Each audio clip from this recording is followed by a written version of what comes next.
Cette campagne de sensibilisation des agriculteurs sera plus axée sur des enseignements qui seront donnés à ces agriculteurs sur la manière efficace de lutte contre les maladies et ravageurs qui attaquent les plantes. Selon la chercheure de l'ISABO, en même temps coordinatrice du projet Plantwise, Neira Nhaouyangira, ils ont choisi d'utiliser une méthode baptisée RALI, là où on commence par des enseignements liés à l'usage des pesticides, la manière de se protéger contre ces inconvénients et bien d'autres. Après quoi, ils animent un jeu questions-réponses où les meilleurs répondants sont primés. Pour cette sensibilisation, nous avons choisi de passer par une technique qu'on a appelée des rallyes.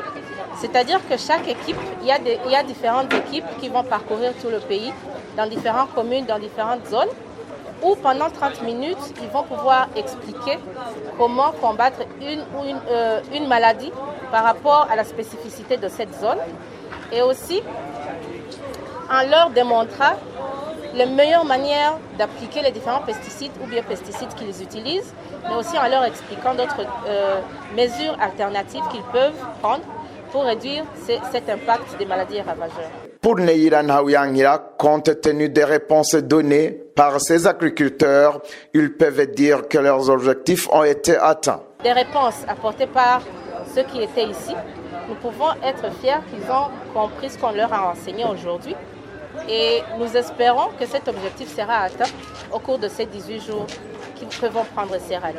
Cela est d'autant plus vrai car parmi ceux qui étaient là, certains avec qui nous nous sommes entretenus nous ont avoué que les enseignements reçus leur seront d'une importance capitale. C'est le cas de Francine Nirameba qui nous a dit qu'il y a des ravageurs appelés communément Infonia qui étaient jusque-là inconnus, mais pour le moment qui sait lutter de manière adéquate. Même pour Béatrice Touissavé, c'est le même sentiment de satisfaction car, selon elles ont appris la façon de se protéger contre les inconvénients des pesticides mal utilisés, notamment en appliquant une bonne tenue avant d'utiliser ces pesticides. Elle a même accepté qu'elle va partager ses connaissances avec les autres qui n'ont pas eu la chance de suivre ses enseignements. Vous saurez que cette sensibilisation qui a été lancée officiellement ce 2 octobre sera clôturée le 18 octobre cette année après avoir parcouru toutes les 5 provinces du pays.